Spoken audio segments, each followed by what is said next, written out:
Being a chartered manager means that you are a specialist in that area, and it means you've got all the skills to do the job to the best of its ability. You are seen as a leader, a true leader who has credentials behind the great work you've already been doing. It's enhanced my understanding, it's enhanced my skill set, it's improved my mindset. It makes all the difference. This session is recorded and will be available on the CMI website and YouTube channel. Join the conversation by using the live chat box for your questions and comments. We'll answer as many as we can during the Q&A.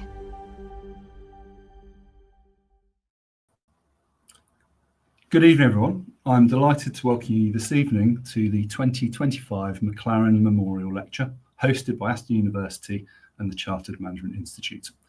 My name's Chris Umfreville, and I'm the Deputy Dean Education and Student Experience for the College of Business and Social Sciences at Aston. I'll be introducing tonight's event and chairing the Q&A after our memorial lecture. We're truly honoured this evening to be joined by Professor Rob Hornby, co-CEO of global consulting firm Alex Partners. Alongside this role, Rob is a professorial fellow, and senior advisor for digital technologies at Aston University. We're incredibly proud at Aston to host the annual MacLaren Memorial Lecture. The event commemorates the life of James MacLaren, one of the most eminent industrialists in Birmingham's history and the first chair of the Birmingham College of Technology, an antecedent of this university. These historic connections are particularly fitting today, the day we mark the 130th anniversary of the Birmingham Municipal Technical School, which became what is today Aston University, with celebrations across campus. Formed for the workers of Birmingham by the workers of Birmingham, for these past 130 years, Aston University's enduring purpose has been to ensure making our world a better place through education, research and innovation, by enabling our students to succeed in work and life, and by supporting our communities to thrive economically, socially and culturally. This mission continues apace, as demonstrated in our 2030 strategy, at the heart of which is being an inclusive, entrepreneurial and transformational university. This will be achieved in many ways, including through working closely with industry and its leaders, both in and around the curriculum, developing future graduates who will not necessarily emerge with all the answers, but will be prepared to ask the questions and find and solve problems, take risks. Events like this evening are a great opportunity to support this transformation, providing insight for our people, students and stakeholders, which will inform what we do and how we do it. This strategy is rooted in our DNA, as neatly demonstrated by the legacy of James MacLaren. James Edward MacLaren was born in Nova Scotia and received his early engineering training in the United States and in Canada. As a senior and successful manager in the machine tool industry in Birmingham at the outbreak of the Second World War, he was soon called upon to organise the provision of essential tools and equipment for the engineering industry during the most critical period of the war. From 1941, he was chairman of the Machine Tool Commission and later became regional chairman of the Ministry of Supply. He subsequently rendered further service to the nation by becoming, in 1944, Deputy Chief of the Economic Division of the Allied Control Commission, which was charged with the rebuilding of the German economy after the war. His contributions to the war effort were recognised in numerous ways, including through an invitation to meet the King and Queen to receive their personal commendation and thanks for his achievements. As an engineer, James MacLaren worked mainly in the machine tool industry, becoming managing director of the BSA Tools group of companies, at a time when BSA was one of Britain's leading companies. Beyond his reputation as a manager, he's especially remembered for his championing of closer links between industry and education. He was a founder member of the British Institute of Management and chaired the Institute of Industrial Administration in the region. He was also a member of the institutions of both mechanical and production engineers and also the American Society of Mechanical Engineers. When the new governing body of the College of Technology Birmingham was formed in 1950, James MacLaren was unanimously elected as its first chairman, having played a significant role in the planning and establishment of the college and underpinning it becoming the first institution to be designated a College of Advanced Technology status in September 1956. This was preceded in 1954 by the introduction of sandwich courses, in line with James MacLaren's emphasis on the need to forge closer connections of a practical kind between industry and education, an aspect which continues today as a key feature of our educational provision at Aston. James MacLaren's untimely death in October 1951 was a grave loss to the college, the city, and the wider business and industry community. It's apt, therefore, that these lectures were founded to perpetuate the vision of a man to whom both the university and the advancement of management education own so much. So, on to this evening's lecture. We're joined this evening, as I said, by Professor Rob Hornby. Rob is a proud graduate of Aston, having completed undergraduate and postgraduate degrees in management and computer science with us. He continues to support the university in its mission, being appointed as the Vice-Chancellor's Professorial Fellow and Senior Advisor for Digital Technologies in October 2024. Rob is the co-CEO of global consulting firm Alex Partners, having previously been the EMEA Region Lead and Global Lead of Digital Practice, leading across London and New York. His career spans technology startups, FTSE 100 corporates, and global consultancies. And he's recognised as an expert on technology and its impact on business and society, using philosophical, historical, and practical perspectives to test the hype claims and offer a pragmatic, human-centric, and value-based path forward for executives and other leaders. As a recognised expert in technology, strategy, digital transformation, AI, and complex implementation, he's a sought-after speaker on AI, disruption, and leadership. There was an Oxford comma in there. We're therefore incredibly excited and privileged to have Rob with us this evening to deliver the MacLaren Memorial Lecture 2025 entitled Aristotle, AI, and the Future of Leadership. And today's theme seems particularly apt when reflecting on the first ever MacLaren Memorial Lecture delivered by Admiral Sir Dennis Boyd on leadership industry, which was concerned with the human aspects of management. That's more than enough from me, so I'm really happy and privileged to hand over to you, Rob, for tonight's MacLaren Memorial Lecture. Thank you. Well, thanks very much, Chris, and thank you to everyone for connecting into this lecture, an opportunity for me to share some thoughts with you on the subject of AI, but especially how it relates to business and to leadership. And I've had an extraordinarily thorough introduction. I'm just going to add two things about me. The first is that as a former genuinely technical person, I've recently come out of retirement in order to engage with AI at a technical level. So I've coded my own neural network and these sorts of things.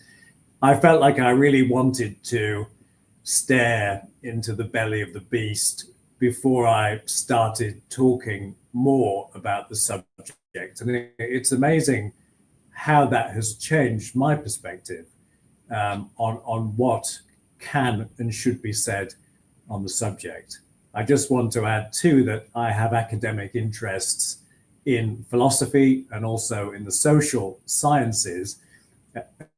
And these have been compartmentalized really in my life until now. And strangely, AI has brought it all together because it does raise deep questions about humanity, who and what we are. And therefore, I'm going to try and take a multifaceted view today. So let me start with a few definitions. AI is not new. If you're British, you'll probably argue that the first example of AI was the checkers and chess programs developed at Manchester University in 1951. If you're American, you might argue it was the logic theorist developed at Carnegie Mellon University in 1956. What's not disputed is that the definition, the first one, came from Stanford professor John McCarthy in 1955, and he described AI as the science and engineering of making intelligent machines. Now, for reasons that will become clear, I prefer an alternative put forward by Patrick Winston in 1992 as the study of the computations that make it possible to perceive, reason, and act. And even though it's not very impressive, my actual favorite definition comes from Webster's dictionary, and it defines AI as the capability of a machine to imitate intelligent human behavior. And I'll come back to the word imitate a bit later. So, as you well know, it's generative AI that fills most of the current conversation, but the most mature and in lots of ways the most useful form of AI, especially for business, is actually traditional machine learning. And as a simplification of the difference for our purposes this evening, machine learning focuses on using algorithms to find patterns in data, to classify information or make predictions, whereas generative AI produces new content based on the relationships of elements in its model, which is often tokens, which are the building blocks of language, think bits of words, but also images, audio, and code. Put even more simply, machine learning is for analyzing quantitative patterns, whereas generative AI works with language and other media to create novel outputs. Both are important. I'm going to talk about both, but most of what I say is going to relate to generative AI because that's where a lot of the speculation really lies. So why on earth am I talking about Aristotle, who lived in the 4th century, which is 2,300 years before the first computer was invented? Well, the reason is that Aristotle observed something about human knowledge and reasoning that I'm going to propose in this lecture is useful in evaluating what AI is and is not capable of mimicking. And this splendid picture of Aristotle has a couple of enhancements. Firstly, there's no image of Aristotle found anywhere where he's smiling, and I felt that I would add that. And of course, there are not any depictions of him also as a robot, but that's the fun of generative AI. Aristotle proposed 3 types of knowledge. Perhaps we could have the next slide, please. They are episteme, techne, and phronesis. Don't be put off by the unfamiliar terms, if indeed they are unfamiliar. I'll explain them. This comes for anyone who's interested. It comes from book 6 of his Nicomachean Ethics, which is a work about human flourishing. And we come across that term, human flourishing, quite a lot, and it's rooted in Aristotle almost 2,500 years ago. And for anyone who's an expert on Aristotle, you'll know that there's a bit more to his theory than I'm going to explain tonight. But the simplification that I'm using of these 3 types serves my purposes well and spares you from some unnecessary complexity. Let me go through them very briefly and then I'll come back to them in more detail. So the first one is episteme, and this is best understood as theory, or it's sometimes translated as science. And this is, if you like, fundamental knowledge that you can only discover. You can't create it. So think maths, think physics. Techne is know-how or craft or skill related to creating things. It could be idea generation, it could be designing something, it could be building something, it could be using something. It could even be some get technique from. And then finally, phronesis. This is practical wisdom, judgment, prudence is an old word for it. And it's the human intuition that makes nuanced judgments in complicated situations. It has a moral and an emotional dimension alongside a rational one. Don't worry if that's thoroughly confused you. We're going to go through each one in a little bit more detail. So let's start with episteme. Perhaps we could have the next slide and the next one after it. That's great, thank you. So actually, probably, and I've mentioned it already, the most widespread application of this form of knowledge in business is probably maths.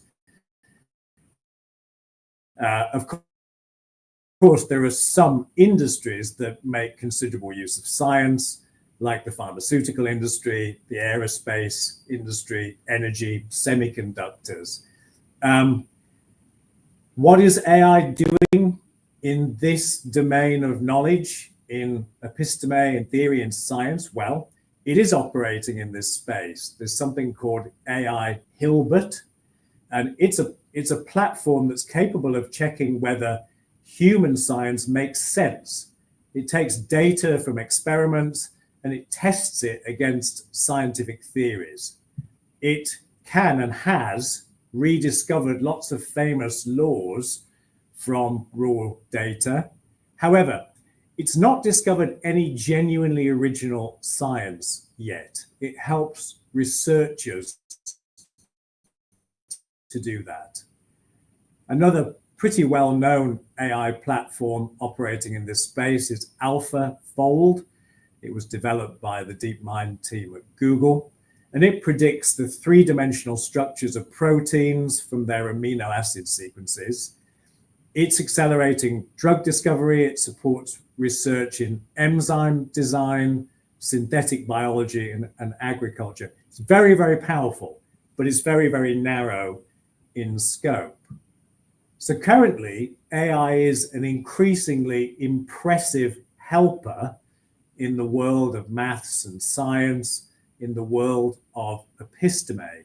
But the real breakthroughs are still made by people. And I want to just spend a few moments explaining why I believe that is. So generative AI, as the name suggests, can produce novel outputs. And you've already seen my smiling robot Aristotle as evidence for that, produced in just a few seconds.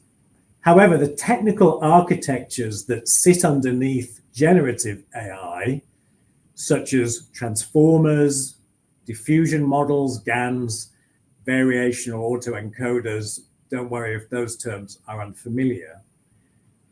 Those approaches to creativity constrain the creativity to the boundaries defined by its design and its training data.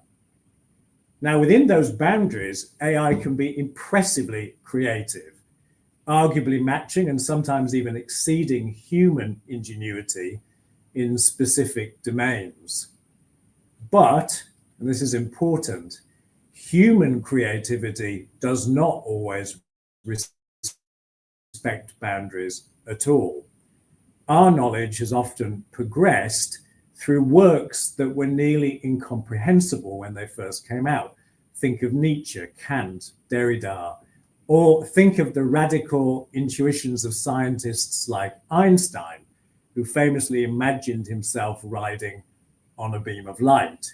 Human creativity at times is right on the border of madness. And that's a space for now that AI can't truly access. It's either too bounded by its own design, or if it exceeds its boundaries, it becomes too random to be genuinely visionary. And so true fundamental creativity is still in the human domain, but generative AI can mimic creativity, sometimes in very powerful ways, within its own design boundaries. Now, what's likely to happen next in this space is we are starting to see algorithms, neural networks that improve themselves. That's a whole new world that begins to open up. And also, we already have some AI platforms that are trained on data that is produced by AI in the first place. However, none of this is mainstream, and I don't expect a huge change in the relative position of human creativity versus AI creativity in the next 3 to 5 years. But there is what I'm going to call a co-intelligent opportunity. And in fact, all I've been talking about is really an example of that. If we imagine AI as not a replacement of people, but an augmentation of humans in a symbiotic relationship such that we get the best of both, I personally think, and I will try and substantiate in the remainder of this talk, that this is the most fruitful, the most realistic, and the safest approach to the future of AI. So, in summary, episteme, theory, science, things are happening, powerful things are happening, but the humans are still the people making fundamental breakthroughs. There's reasons for that, and I'm arguing that they're not going to change imminently. So what about techne? This is the second of the knowledge types. And perhaps we could just go straight on to the next slide. That's great. Thank you very much. So techne, just to remind you, is to do with know-how or craft or technique. This is about creating something which wouldn't have existed. It's an idea, an object, a performance. It's not a discovery, it's a creation. And what does this look like in business? Well, the answer is a lot of things. So in a business context, every marketing campaign, every supply chain operation, every engineering process, every financial analysis, every employee policy, every IT procedure, every line of code, every project update, product concept, design or build, every pitch deck, contract, or even every hot drink that's made is techne. And so what is AI doing in this domain of knowledge? Well, the short answer is it is slowly, radically transforming this aspect of business and work. For example, digital twins can design and optimize supply chains before they're built. And then once they are built, machine learning can operationalize and automate them. Content creation and editing can be automated or semi-automated. Almost all quantitative analysis can be performed by AI. We know that AI-powered robots can even read an analog dial in an old factory. Now, some AI platforms have become very good at coding. In fact, this is an area where aspects of coding, particularly web design, AI has become almost as good as a human, and we're going to see more of that emerge. So most business process, including quite complex business process, is going to be partially or fully automated within 5 years. But there are some limitations. Firstly, at the moment, the limit of AI automation is for tasks that take up to about an hour. And even then, at that length of time, they have about a 50-50 chance of producing the right outcome. And I don't think we'd accept a 50-50 chance of good outcomes from people. And so at the moment, AI is constrained to orchestrating tasks that take under an hour. However, that number is doubling every 7 months. And that means within 2 or 3 years, we should have platforms that can replicate a day's human work. Even when we get to a half day, we're going to see a fundamental shift in the way that AI is used to automate tasks. But there is a second limitation, and it's curious. It's called Moravec's paradox.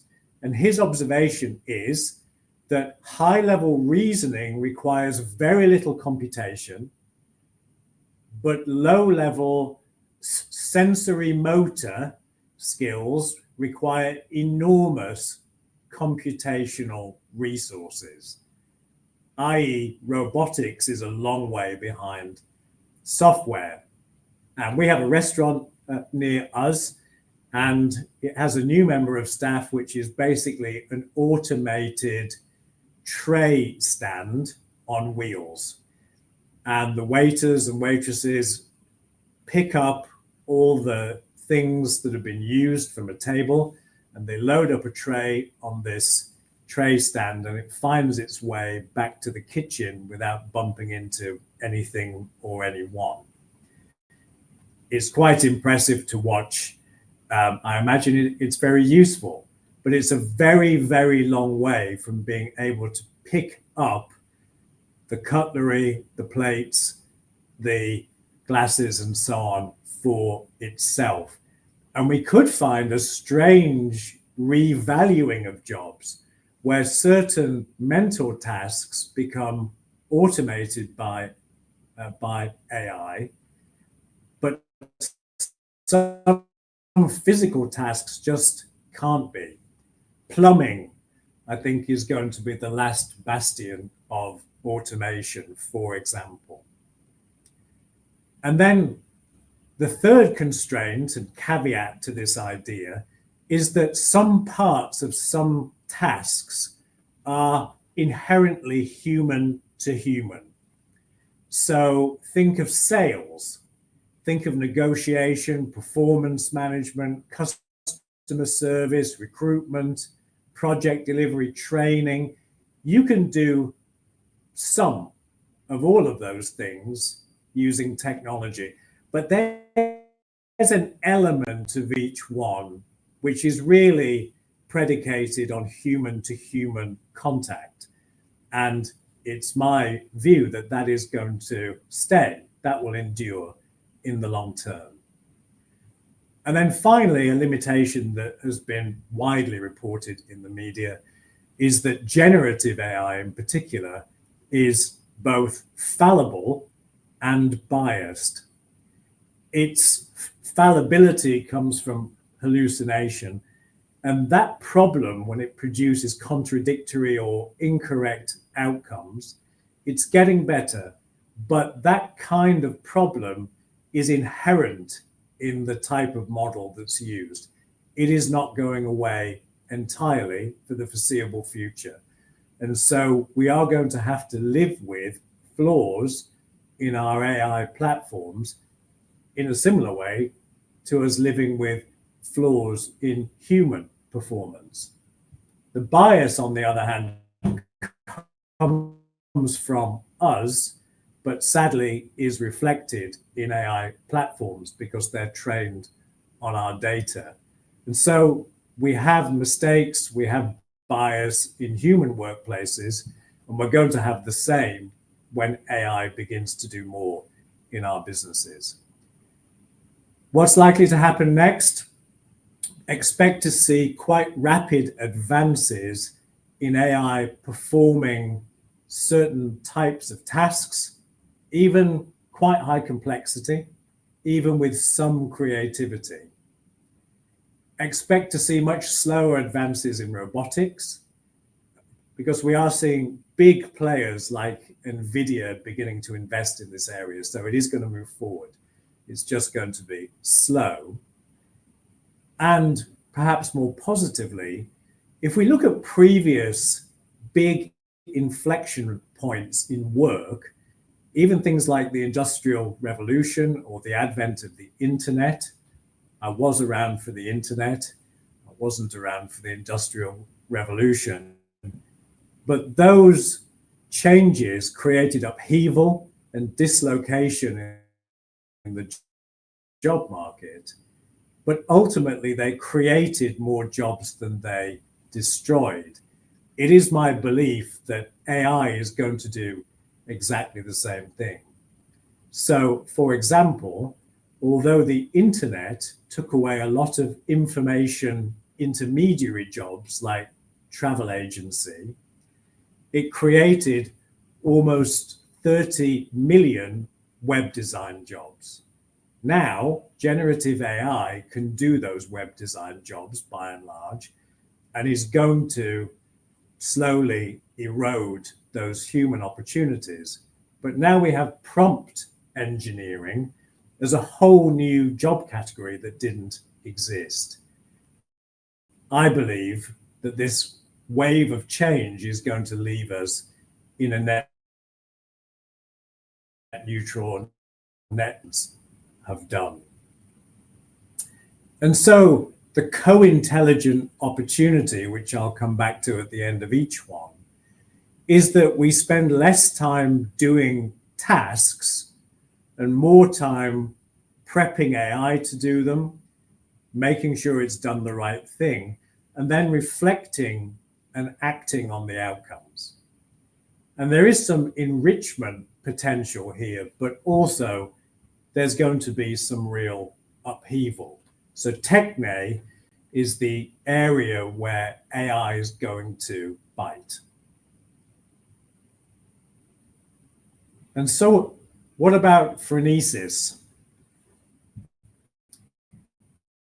Well, firstly, let me remind you what it is. I'm suggesting it's best understood as practical wisdom. Practical, meaning it's set in a real world context. And wisdom is all about the correct use of knowledge. And that usually comes with both experience and also character. My favorite definition of phronesis is doing the right thing to the right person in the right amount at the right time for the right end and in the right way. And if we translated that into business, we could say doing the right thing to the right customer or colleague in the right amount at the right time for the right end and in the right way. Many of our corporate values are trying to get at this. They try to tell us how to do certain things in our business world. And phronesis is all about that. It's also inextricably linked and connected to leadership. So what is AI doing in this domain of knowledge? The answer is almost nothing. And where it is, there's questions. So, for example, generative AI is providing therapy. I signed up for something called Abby. It allowed me to choose a style, a tone, a therapeutic method. It stated it had been trained on 7,800 therapy books and research papers, and I have to say it's pretty good. And given that there's a crisis of access to therapy, perhaps this is a good thing. However, other research has shown it's actually the therapeutic human relationship that's more important than the method.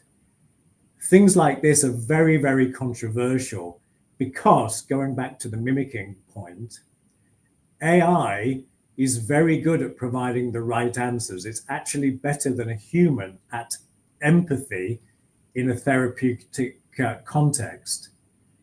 It's just not real at the emotional level. And you might have heard about artificial general intelligence, which is when people estimate that AI is going to equal or exceed human intelligence. I'm a great skeptic on this debate because a proper holistic view of human intelligence, in my view, includes emotions, instincts, our generalized embodiment, morality, long-term memory, and consciousness. I would argue it even includes our capacity for wonder and the transcendent. And the best estimates suggest at the moment that AI is capable of replicating less than 10% of human brain function. It basically replicates our cognitive problem solving, but that's very different from being a person. And our very best AI replications of the brain, otherwise known as neuromorphic computers, have about 100 billion synaptic connections. The human brain has about 100 trillion. And therefore, the synthetic version is about 1,000th of the capacity of the human brain. I have currently recast AGI as the artificial generative illusion because it appears to be intelligent, because it mimics us, and its ability to do that is derived from our knowledge and language. It is, I suggest, the most powerful synthetic parrot in existence. So what's going to happen next? Well, I don't think very much is going to happen in this space. I don't think we're going to see AI develop emotions, instincts, embodiment, because of the robotic problems, is a long way away. They have no sense of meaning or morality, consciousness. We're not even entirely sure how all of that works in humans. It's not about to be replicated in AI platforms. And that means that the whole domain of phronesis, especially leadership, is going to remain in the hands of humans for the foreseeable future. And we are all leaders. Everyone on this call is a leader of today and tomorrow. And therefore, the task is going to remain with us: how to navigate a complicated world, a world that seems more complicated to me than it ever has in my lifetime. And AI is just another complication, but also provides us with great opportunity. So, in summary, phronesis, practical wisdom, judgment, is not currently under threat from replication by AI. It doesn't have the dimensions of human intelligence to do it, and it's unlikely to be able to do it anytime soon. The onus for all of that is going to remain with us. So what of the future? Contrary to some tech visionaries, I don't believe that the future is predetermined. I also don't believe it's decided by tech companies. I don't see any feasible path to tech utopia, despite all the hype. I also don't think a tech dystopia is inevitable. Oh, could we have the next slide, please? And the one after that. ChatGPT produced these two visions of utopia and dystopia in a post AI world. So I don't think we're heading for either. History would not suggest we are, and everything that we know about the current state, I think, says we're in for a messy middle way in which we make mistakes, but we avert disaster. And that actually this path contains great opportunity as well as disruption. And I actually agree with Kevin Kelly, who's the co-founder excuse me, of Wired magazine, who proposes something called protopia. And he describes that as a state or society that's progressively improving in small, realistic ways, rather than aiming for an unattainable, perfect world or fearing collapse. And to finish, let me just say that he wasn't the first to recommend such a middle way for humanity.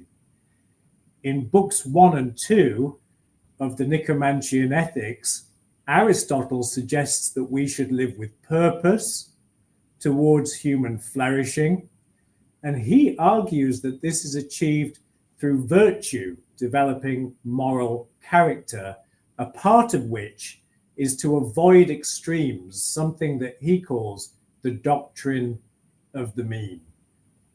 And so, therefore, with Aristotle, I encourage you to take part in leading the AI revolution and to guide it towards human flourishing. I encourage you to do it with moral character and practical wisdom, avoiding the extremes that are so tempting as we go. I believe our future is in our hands. Thank you for listening.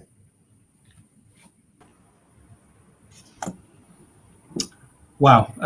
Thank you, Rob. That was incredible. My brother would laugh at the fact that I'm chairing this, as he considers me a complete technophobe, but I found that absolutely fascinating and quite reassuring as well. So thank you very much. We've got some really great questions coming in from the audience, so I'm quite keen I could discuss my reflections all evening, but I'm quite keen for the audience to share their thoughts. So we can sort of go through some of the questions that have been raised. I think starting where you ended, perhaps, and you came up with the idea of neither dystopia nor utopia, but protopia. And one of the questions we had was around, from the Dean, the topic of universal. Sorry, no, that's the wrong question I was going to ask. The question from Zahira, sorry. How do we encourage previous generations to warm up to the concept and the idea of AI? I think it's hard, actually, because we are living in a swirl of sensationalist nonsense, and that, I think, is teaching us to fear AI. One of the great things about doing the technical journey that I decided to do is you see what it really is, and what it really is the coding of some data in a big model. And in and of itself, it's not a threatening thing. It's not conscious, it doesn't have a will, and therefore it doesn't have some kind of malintent towards us. It's just kind of codes and numbers. And I think if we could realize that's what it is, and if we could maybe get a bit of hands-on experience, slowly, I think, and perhaps by choosing more positive things rather than endlessly talking about the replacement of people, I think we could get people to become more comfortable with it, in the same way that people were originally fearful of the internet and became more comfortable with it. So I think it's a life cycle journey that we're not through, and we're not being helped to get through it, because a lot of what's being said is worrying, and I believe unnecessarily so. Thanks. I think that sort of opens up sort of the thoughts around a further question from Michael around the role that values and ethics play in designing AA systems that empower rather than control, especially in leadership context, and pick up on some of the things you talked about in terms of the fallibility and bias of generative AI, for example. Yeah, so this is a subject that I'm very interested in, so I'll try and give a short answer because I'd love to talk about it more. We can't manage AI ethics with codes, laws, and regulation. It doesn't work. That kind of approach to ethics, rule-based ethics, emerged in the Enlightenment. And we found very quickly that it had limitations. What if the rules contradict each other? How do we arbitrate between them? And so codes, regulation, and laws are not going to be enough on their own. And everyone's screaming about that. But even if people got everything that they wanted, it would not actually ultimately work. Utilitarianism, where we trade things off and try and do the best we can for the most people, I think does work to some extent, but there are some very extreme views out there. There's some people who believe we'll all end up in digital uploaded form in our own sort of virtual eternity. And their view is, if 300 or 400 million people needed to go extinct in order to create that, it's more than justified because there'll be trillions of people ultimately living forever. That kind of thing's very frightening and clearly is not sufficient to guide us. So I think we have to rediscover good old-fashioned goodness. And it's really out of fashion because we're all very worried about it, because we think it might mean different things to different people, and it might. But we're going to have to find a way of teaching AI to be good actually inside itself, so it can self-regulate as it's doing things, rather than have everything imposed on it from outside through codes, coding and codes of ethics and so on. We're going to have to rediscover what we want, almost from the point of the virtue ethics that Aristotle invented 2,500 years ago. We're going to have to go backwards so we can go forwards, because we can't do it all from outside. I think that's really important. We've got to change the way that people perceive and use it and see what it can do. There's a comment in the chat which we'll come to about assessment later on. I've sort of seen some analogies of you want to ensure that people can do the things that the assessments are there to prove they do. So you want to know that someone, if they've passed an assessment, that they can build a bridge, that they can actually build a bridge, so that in the wider world people are not harmed. I think also I was really taken by the fact that you described AI as a job creator, not a job destroyer. And that picks up nicely on your previous answer about not fearing AI and what it can do. And we've got a really interesting question from Nadine around the topic of universal income that's being proposed, and how perhaps does that link in to what you've been saying this evening? So here's the link.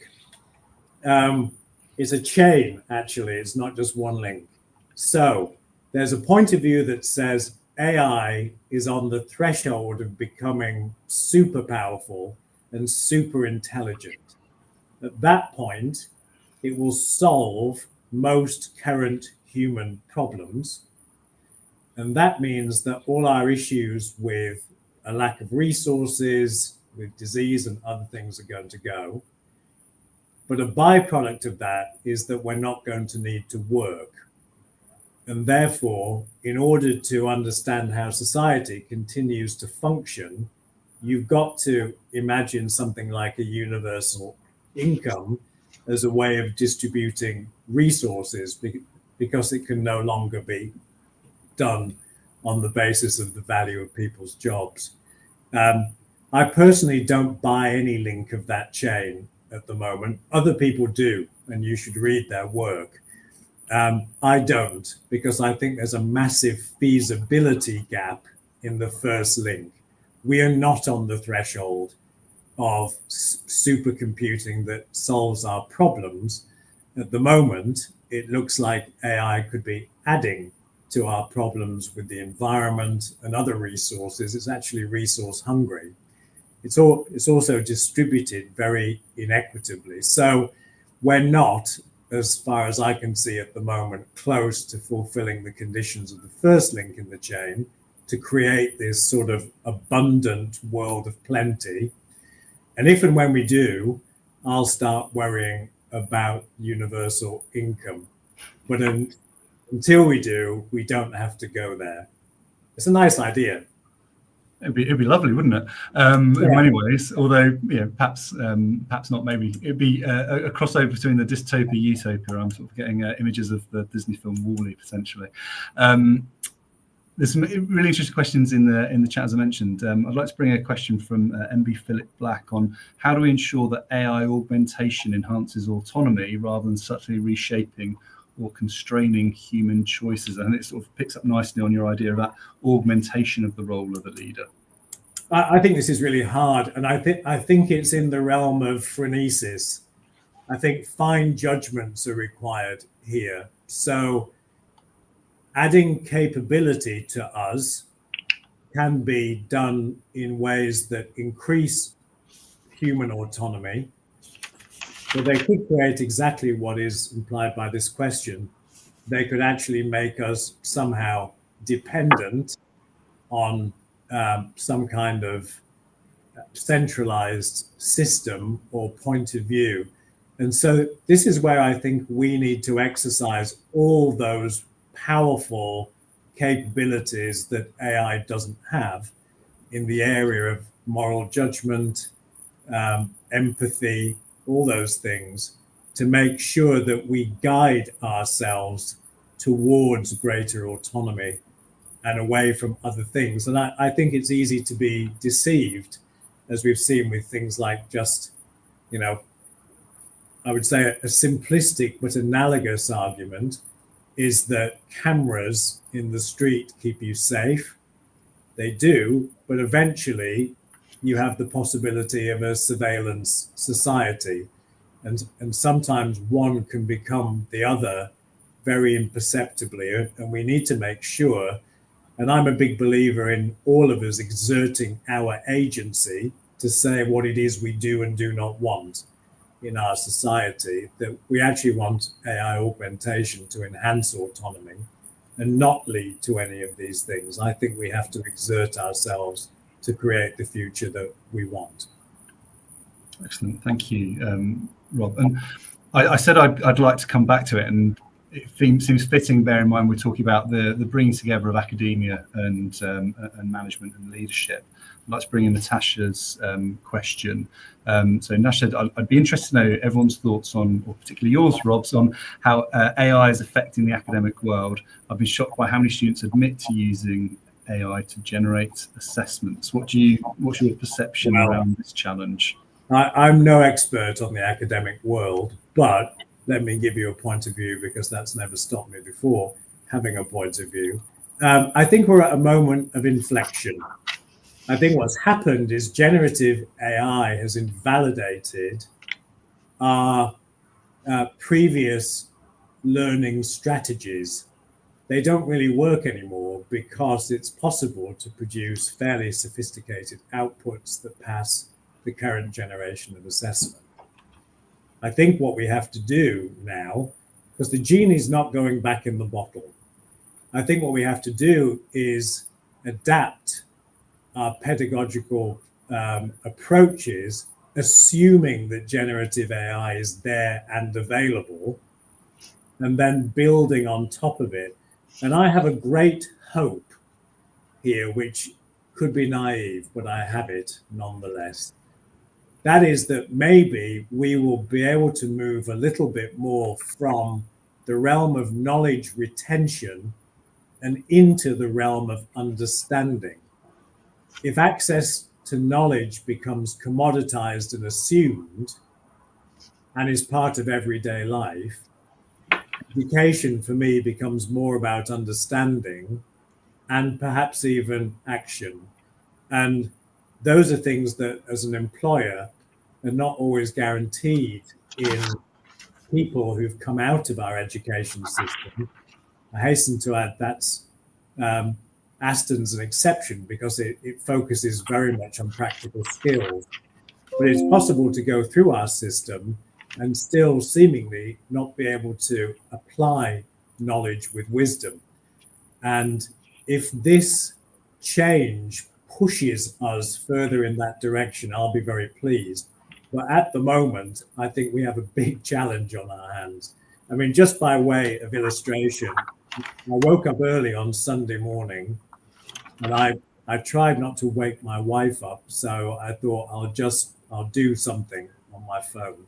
And I managed to build a complete AI-powered document thematic analyzer for some qualitative research that I'm doing for a doctorate in bed on my phone.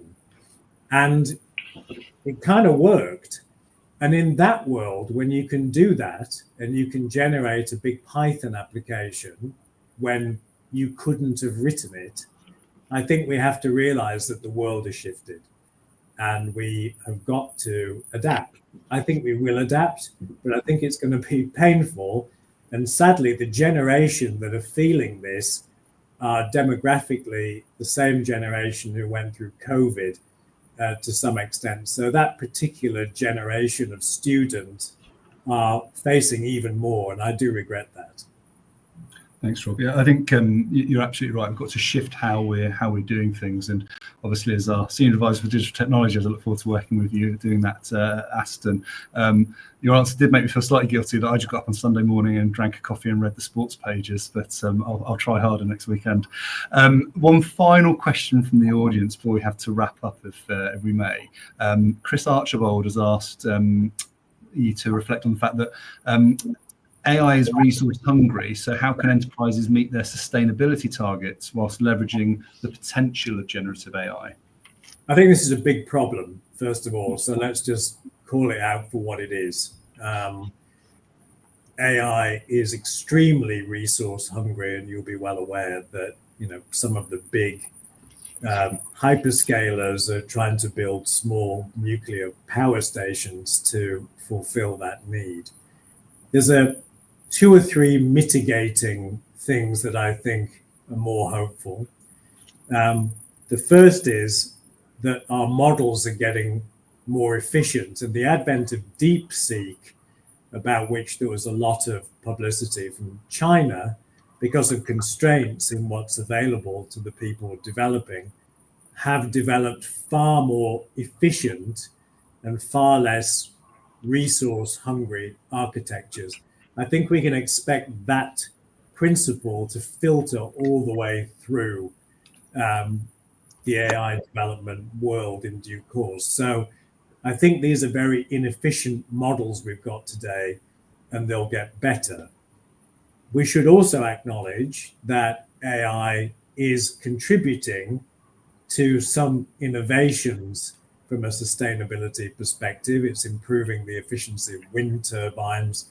It's providing active monitoring to certain types of grid technology and so on. So it's making a contribution. But net, it's a problem. And it's something we're going to have to face into and be just as innovative, in my view, in the whole green energy transition, which I hope continues. We're going to have to be just as innovative in that space as we've been in the core of AI itself, or we're going to offset some of the potential benefits through further stresses on our finite resources. And so I think it's a great question. I'm very glad it was raised. And it's a problem that doesn't have a comprehensive solution at this point. Thank you, Rob. Thanks for a number of really great questions that have really sort of helped us reflect on such a fantastic MacLaren Memorial Lecture, Rob. I would love to stay here all evening and talk about more and more of the points. We've got more questions. I'm afraid we haven't been able to address all of them, but we've reached that point in the evening where we do have to wrap up and let everyone get on with their evenings. So thank you so much, Rob, for an amazing lecture. I think some really important points raised throughout. I think some key takeaways for me is just to take a step back and recognize, as you said right at the start, AI isn't new. So we need to understand what it is and what it can do, embrace it, go with it, and recognize we'll make mistakes, but also understand the context and the sustainability and environmental impacts. But also in recognizing what it is, recognize what it isn't. And I'm struck by the synthetic parrot analogy. I think that's something that's quite sort of powerful for us. And on a positive note, avoiding dystopia, but not, expecting utopia, the protopian vision where our future's in our hands. And really, it's for us to take control and take agency of this as to what it could be and how it can empower us. And with that positivity about it being something that could generate more jobs rather than destroy jobs. So lots of positive thoughts to go forward as we think about the power of AI to really unlock our leadership capability. So thank you so much, Rob, for being with us this evening, and thank you for a wonderful audience, so engaged with so many great questions. It's been a real pleasure and a privilege for me this evening, and I hope you've all enjoyed it as much as I have. Thanks for inviting me. Don't forget, as a CMI member, you can find the latest management and leadership insights at managers.org.uk. If you're not yet a member, join our community to discover CMI Confidence with on-demand resources, our network of mentors, and industry-leading accreditations.